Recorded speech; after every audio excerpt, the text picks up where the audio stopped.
Assalamualaikum warahmatullahi wabarakatuh. Halo, ketemu lagi dengan saya.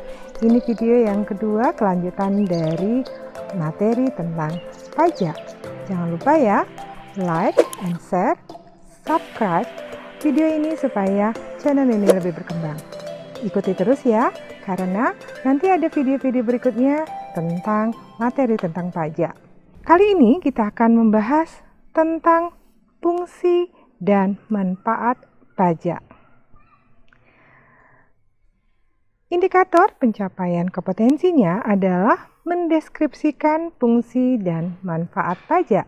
Nah, di sini akan kita menjawab pertanyaan dari video-video pajak yang pertama, yaitu tentang pertanyaan untuk apa sih pajak, mengapa sih kita harus membayar pajak, dan apa itu manfaat dari pajak. Nah, ini akan terjawab sudah pertanyaan kemarin ya. Mari kita masuk ke fungsi pajak bagi negara dan masyarakat.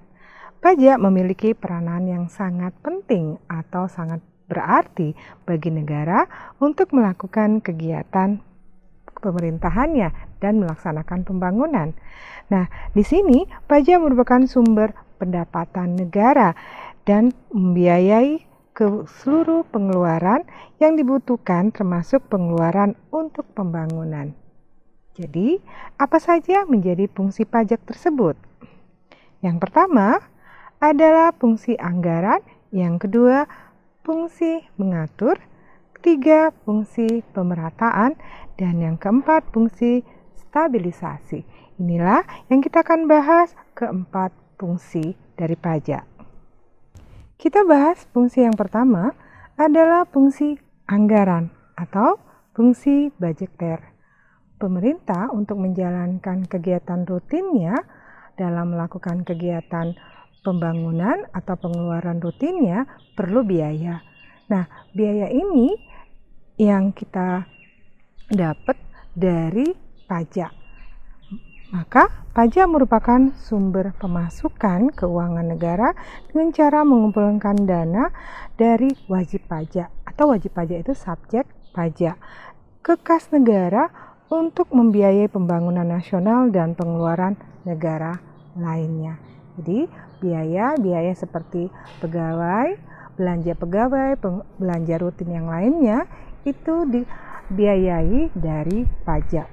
Maka demikian, fungsi pajak merupakan sumber pendapatan negara yang memiliki untuk menyimbangkan antara pendapatan dan pengeluaran negara. Fungsi yang kedua adalah fungsi untuk mengatur atau fungsi regulasi.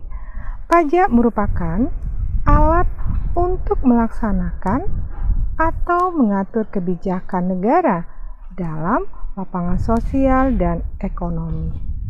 Untuk itu, apa saja fungsi mengatur ini? Pajak dapat menghambat laju inflasi sebagai alat untuk mendorong kegiatan ekspor.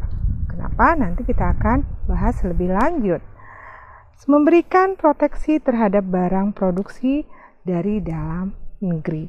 Mengatur dan menarik investasi modal yang membantu perekonomian agar semakin produktif. Dari fungsi pajak ini, akhirnya akan mengatur semua kegiatan perekonomian di suatu negara tersebut. Fungsi yang ketiga, kita akan membahas tentang fungsi pemerataan atau fungsi distribusi. Nah, pajak ini digunakan untuk membiayai semua kepentingan umum. Sudah saya jelaskan tadi seperti kesehatan, pendidikan, jalan raya, dan yang lain-lain ya. Dan juga untuk membiayai pembangunan yang lainnya, sehingga membuka kesempatan kerja. Jika kesempatan kerja terbuka dengan luas, maka akan meningkatkan pendapatan rakyat. Pendapatan rakyat akan meningkat, akhirnya akan terjadi peningkatan pendapatan nasional. Dan akhirnya akan terjadi kesejahteraan masyarakat.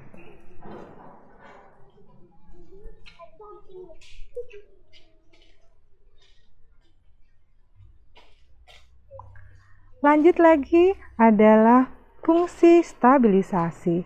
Fungsi yang keempat ini, pajak digunakan untuk menstabilkan kondisi dan keadaan perekonomian. Misalnya terjadi inflasi. Nah, ingat ya waktu video saya yang menjelaskan tentang inflasi, ada kebijakan pemerintah untuk mengatasi inflasinya, salah satunya adalah mengatur APBN-nya. Nah, dengan adanya pajak, salah satu untuk mengatasi inflasi, pemerintah menetapkan pajak yang tinggi.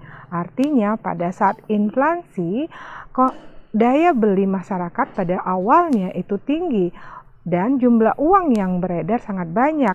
Untuk mengatasi jumlah uang yang beredar yang banyak dan jangan sampai masyarakat tingkat konsumsinya terlalu banyak, akhirnya pemerintah beranggapan bahwa masyarakat itu sangat tinggi dalam melakukan kegiatan berkonsumsi, maka menetapkan pajak yang tinggi sehingga jumlah uang yang beredar dapat dikurangi.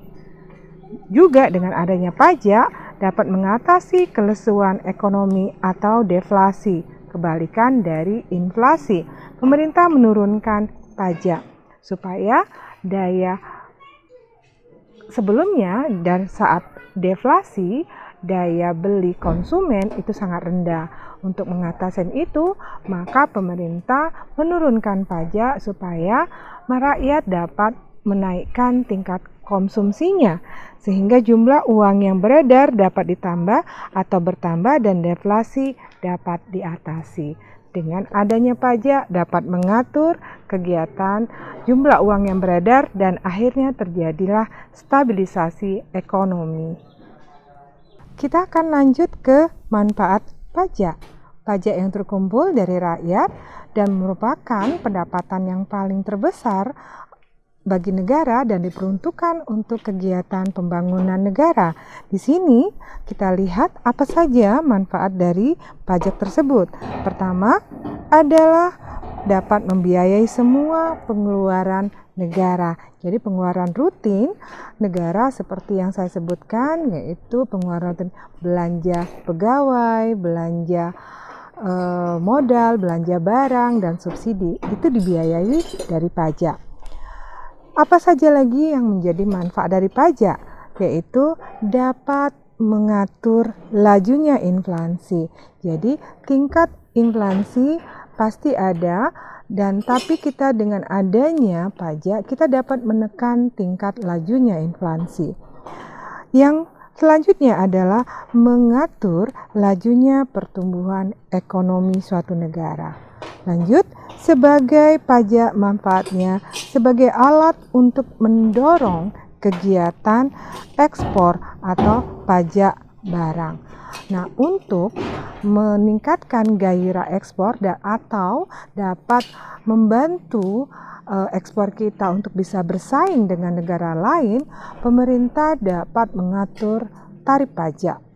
Nah, disinilah manfaat dari pajak tersebut dapat membantu dari mendorong kegiatan ekspor dan impor.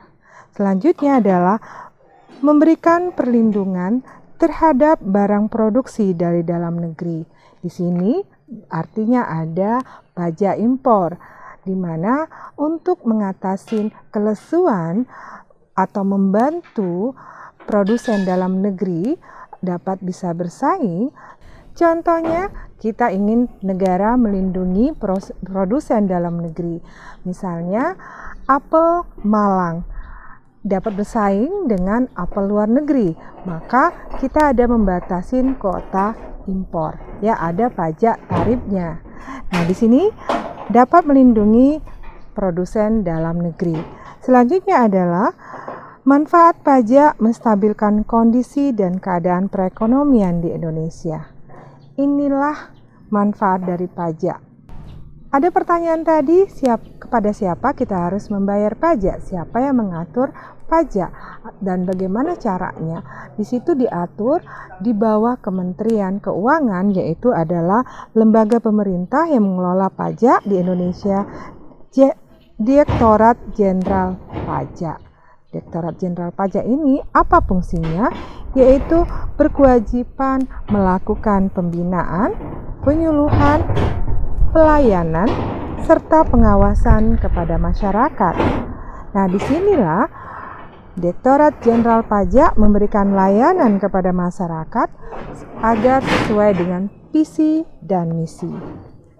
Dari materi kita tentang fungsi dan pajak, manfaat pajak, terlihat di sini pajak sangat penting dan sangat vital bagi negara dalam melakukan kegiatan pembangunan. Nah, disinilah peranan kita sebagai warga negara yang baik, kita harus membayar pajak.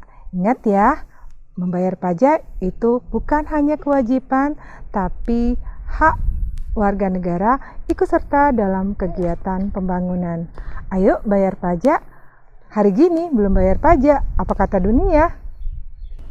Sampai di sini dulu ya pembahasan kita tentang materi hari ini, fungsi dan manfaat pajak. Terima kasih. Jangan lupa like, share, dan subscribe video ini supaya channel ini lebih berkembang. Ikuti terus ya materi pajak. Besok kita akan membahas tentang jenis-jenis pajak dan tarif pajak. Dah, Assalamualaikum warahmatullahi wabarakatuh.